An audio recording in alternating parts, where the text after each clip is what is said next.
Welcome to the 2-Point Conversion Coaches Show. I am your host, Brandon Hurley with the Jefferson Herald.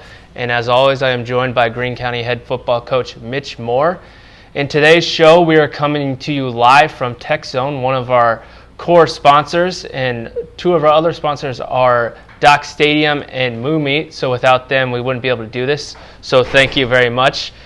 In today's show, we reflect on Greene County's big record-breaking win over Saydel last Friday, 68-0. All sorts of school records were set last week. We were talking earlier this week, we think that's the most points ever scored by a Jefferson, Scranton, Greene County team. So obviously with the 68 points, that's the widest margin of victory ever in school history.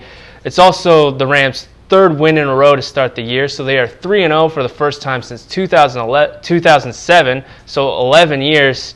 Also, they had a dominating defensive performance. The defense, once again, was huge. They forced 8 turnovers, almost held Saydel negative yards besides a late 74-yard gain. Otherwise, they would have had him negative. So it was a huge, dominating performance.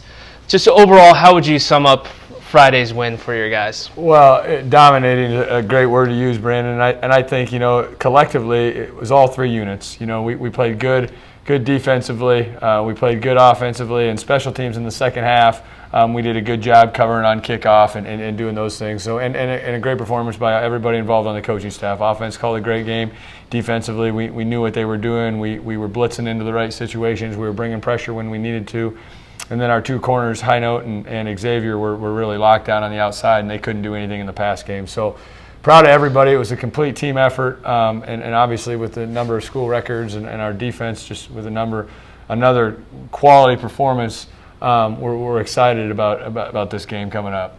Yeah, absolutely. And I know you've been harping a lot how you want to get the run game going. You've been getting it going recently, but this week it really seemed to put it all together. You had 289 yards and only 17 carries for a 17-yard per carry average. So how big was that for you guys to finally get that big-time success and finally get that portion of the offense? Coach Hanson's done a great job coaching our backs all season long. He's really consistent in his approach to coaching them every week. And we talked at the beginning of last week. I said we've got to rely on this two-headed monster we got. I don't know that a lot of teams in our class are going to have two backs with the abilities that our backs have. We've got one that's really shifty and he can score when he gets to second level, and we've got one that can break tackles. You're not going to bring him down with one guy, and he can score when you get to the second level. Both of them can catch the ball really well. Both of them are getting more used to picking up blocks in the pass protection. So they're both becoming really good running backs, and it's a great problem for us to have. So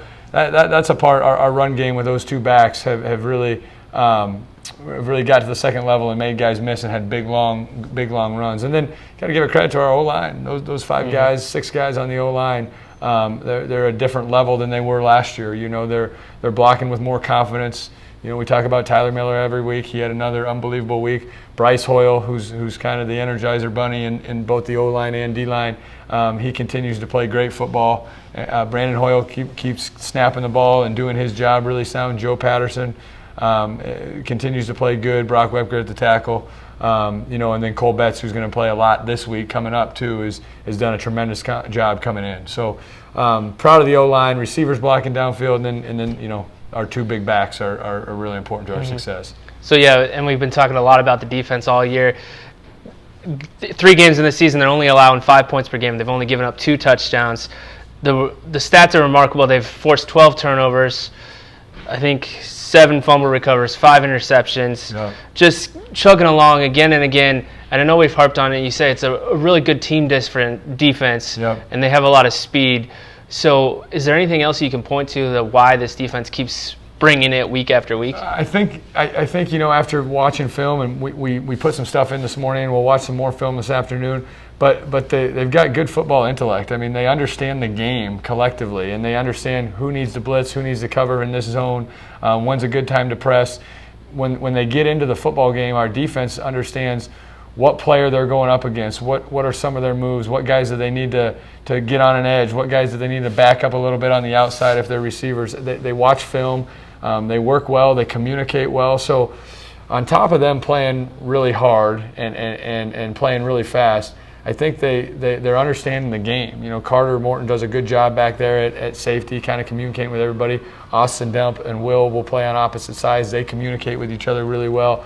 And then our two linebackers, you know, led by Clay just communicates with the entire defense. And then our D-line, they kind of talk amongst themselves. So great communication between the 11 guys. And then they're starting to learn the game of football, which I kind of challenged them at the beginning of this year. I thought our work ethic and our strength and conditioning and all those things were starting to come into place. My challenge to them was we've got to learn to play football and learn how to play the game of football, and our defense has done a really good job doing that. Yeah, you talk about understanding the game and that intellect, and I talked about it in my column this week and talked to a couple guys. Film study, they've seemed to really have embraced that, and they talk about how important that has been to be able to check in and out of formations. Yep. So how much of a factor is that additional film study to your team's success this year? Well, I think great football teams want to always get better, and something that you can do on your own and something you can do that's not a physical activity is watch film. And our team has kind of embraced that. We're watching film pretty much every day, or we do watch film every day. It just depends on what side of the ball or special teams. And our guys take those 40 to 50 to 30 session segments really seriously. And they're not screwing around. They're not on their phones. They're not talking to their neighbor. They're watching film. They're learning what the coaches are coaching them. And I think that's something that has certainly helped us become a better defensive team, helped us become a better offensive team. And then you've got to correct your mistakes, you also have to watch yourself. So after games, I've noticed, you know, when we can get on Huddle nowadays and see who's watching. After games, our guys watch themselves and see what they can do to get better. And then throughout the week, they continue to watch the opponent, you know. And so through film study, I think that's a way that our team can continue to get better. And we've certainly taken that and embraced that role and done a good job of doing that every day. Yeah, absolutely. And no bones about it, you guys are 3-0, and it's been a really long time since you guys have been in this position. This school has been in this position. So what is kind of the mood of the team right now? Are they pretty amped up that they're here in this spot? Yeah, I think there's a lot of contagious positive energy within our football program right now, and that's good. I was just reading something before I got here today is, you know, create energy, give energy, don't take energy away. You know, and I think we have a bunch of guys in our team that create energy, that are positive. They're doing things the right way as a football player, and we're getting some success through that. And I think they're continuing to do those right things outside of football. And so they're creating positive energy for our school district, certainly for the town of Jefferson. And so I'm really proud of the kids. But yeah, I just think the buzz around our program is positive. It's energized. We practice with a purpose. We're continuing to want to get better. That's what I've enjoyed about this team. That's what keeps me going. Is every day I know that I've got to continue to bring my A game because our team enjoys getting pushed.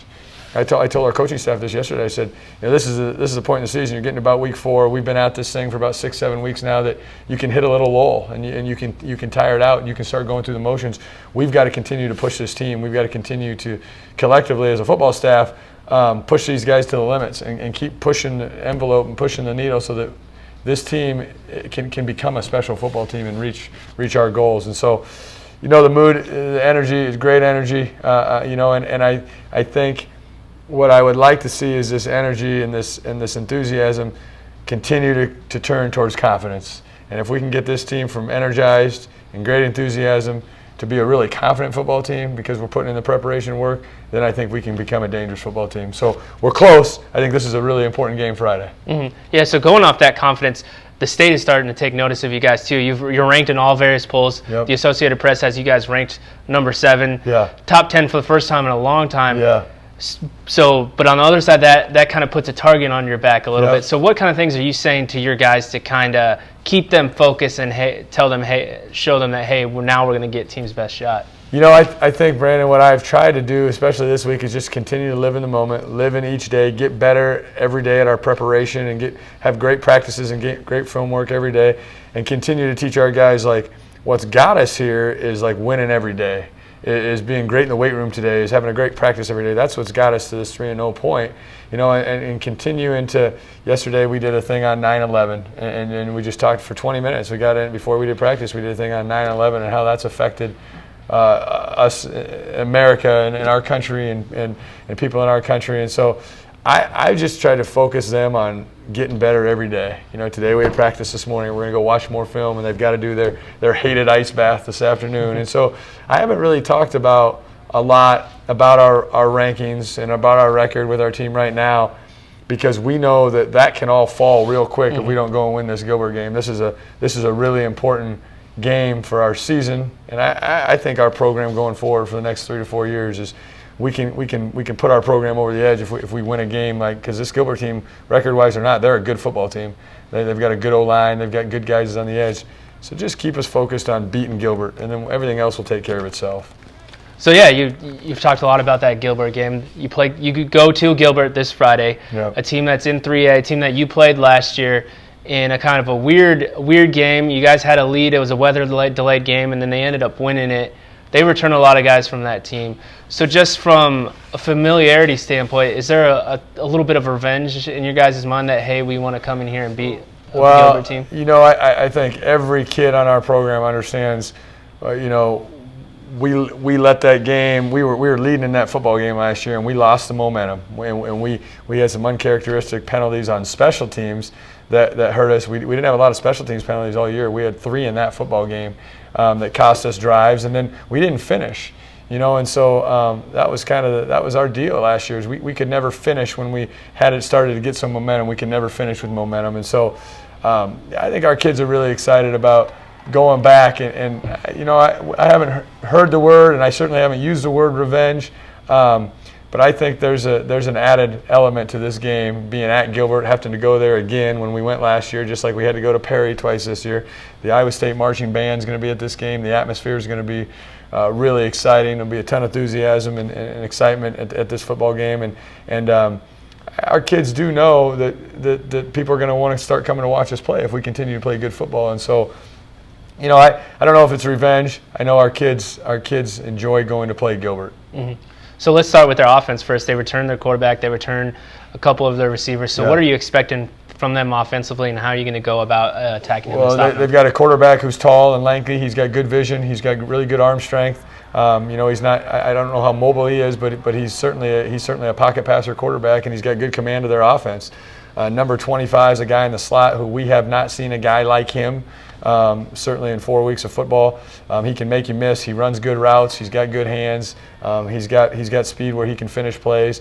He's a playmaker, and we're going to have to do some things to make sure that we're not letting him beat us.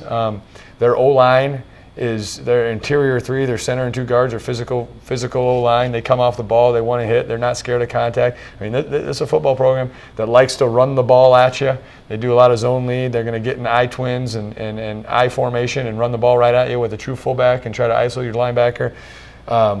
They run a multitude of different formations. They spread you out. They do get you in I formation. They reverse. They go deep on you. They hit their screen games. So they present a lot of different things to prepare for as a defense.